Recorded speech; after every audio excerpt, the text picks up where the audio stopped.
Snacks with Sitara. Hello everyone, welcome to Snacks with Sitara on Bite. So this week is seafood week and I've decided to make you guys a prawn and chorizo linguine. The reason why I like this dish is because it's so quick and easy. You just throw it all in, toss it and it's done. So before we begin, I'll show you some of the ingredients. We're going to start off with some king prawns. I love how king prawns look. I love how grey they are and how they then turn to pink as you cook them. We've then got some onions chopped up into thick slices. Then got my favourite ingredient, coriander with the stalks. The reason why I like to keep the stalks is because it does pack in more flavour. Chilli flakes, we're not going to use too much because the chorizo that we'll be using is already quite spicy. We've then got some courgette ribbons, which I did using a potato peeler, a wide one, rather than grating it. Some chopped cherry tomatoes. These are the vine-ripe tomatoes. The reason why I like these is because they're slightly more juicier and bigger. Then got our chopped up, very finely chopped up spicy chorizo. I love this, it adds its own salt and own spice, so you don't have to add too much yourself to the dish. We've then got a very special ingredient, it's truffle pesto. I picked this up when I was travelling in Rome and I had a foodie stream. I went into this shop, there was pasta, pesto, it was absolutely amazing. This can be substituted with truffle oil, which you can find in Sainsbury's, Tesco's, anywhere else, it's everywhere. The other thing we've got here is a tomato.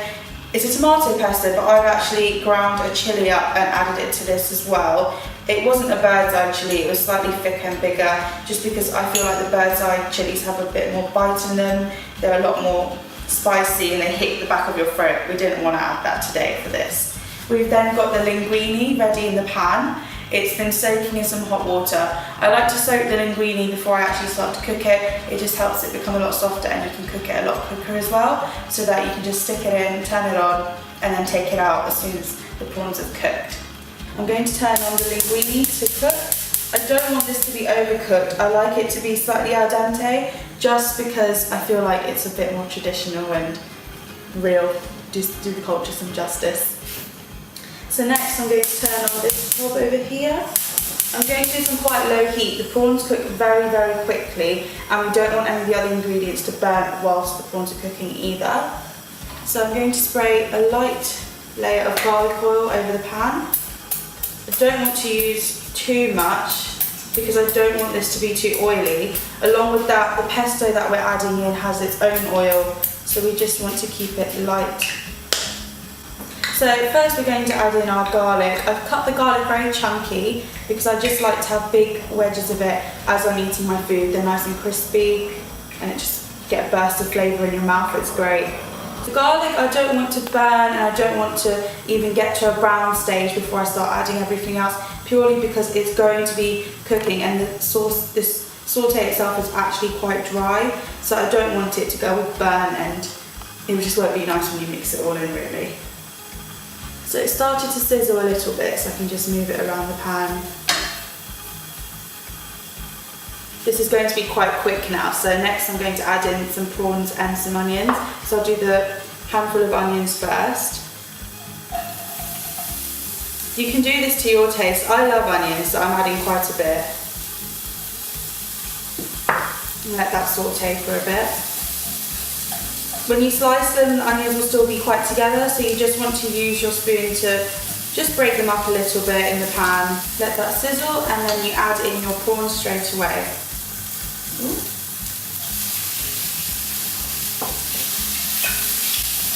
So the prawns will actually start to turn pink almost immediately.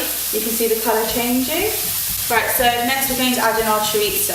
I'm adding this in before I add any pesto, salt or anything, because this is going to release a lot of salt, a lot of spice, and that can sort of taste test the rest of what we're going to be adding. So we're going to stick it all in.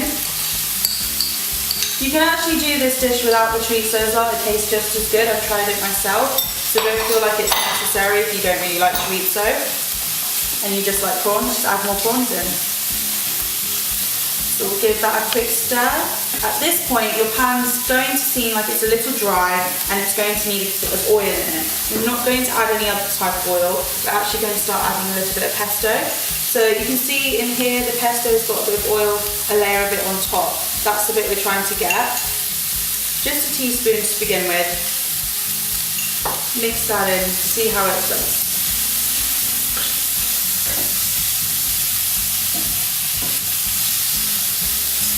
I feel like I need a little bit more, so I'm just going to go in and add some more to it.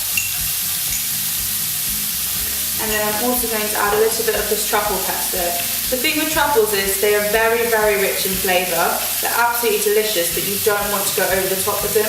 They can overpower the whole dish. So we're just going to add a small teaspoon to begin with. So whilst this is cooking, we also need to make sure we keep an eye on our linguine. I like to use a chopstick just to push the rest down. Just being quite delicate, not breaking any of it. We'll let that cook a bit longer. I'm just going to turn the heat up on this so it can catch up with this, so it's all cooked at the same time. This is smelling great. So now I'm going to go in with just a dash of chili flakes. I don't want to add too much, just a pinch, just over the top, just to give it that little extra kick it may need. You can always smell how spicy a dish is anyway. If it starts to hit your nose and you can sort of feel it in the back of your throat, you'll know that is too much. Great. So our prawns are almost cooked, they probably just need another minute on here. We're just going to add a bit of coriander now. The coriander, again, it's up to you how much you like and how much you want to put in. I'm a very big fan of coriander, so I sometimes go a bit OTT with it. So now that the prawns are cooked, we can actually turn this off the heat. We don't want to overcook anything else that's in here. So we'll take this off the heat and it's warm enough to keep sizzling away by itself. I'm adding in the tomatoes and the courgette ribbons at the end, and the heat that's already in the pan will cook these slowly. The courgette ribbons are very thin and delicate, and they release a lot of water when you start to cook them. So if you put them in whilst the heat is on and you put them in at the start, then they end up becoming very mushy rather than being crunchy. So we'll add those in now. Ooh. And then finally the tomatoes. Again, the skin is on the tomatoes, so what happens is if you add them in at the beginning, the skin will start to come off, they'll become very mushy, and it will become a sort of sauce rather than being a dry saute.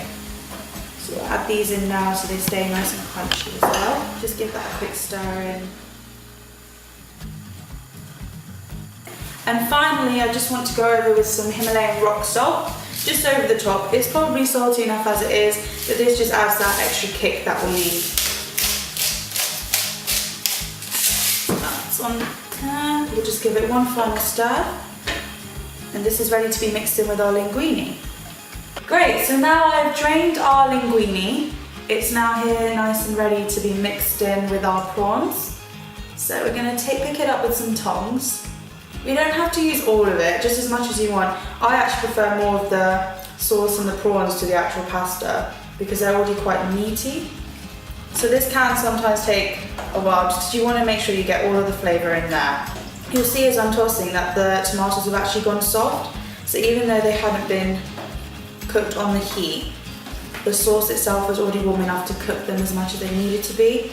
And it's a good level of softness. It's not too much, it's not squashed. It's just what we needed. Great, so that's all mixed in and it's ready to be served. So finally we're going to squeeze some fresh lemon juice over just to give it that extra kick. So just squeeze that on top and it's ready.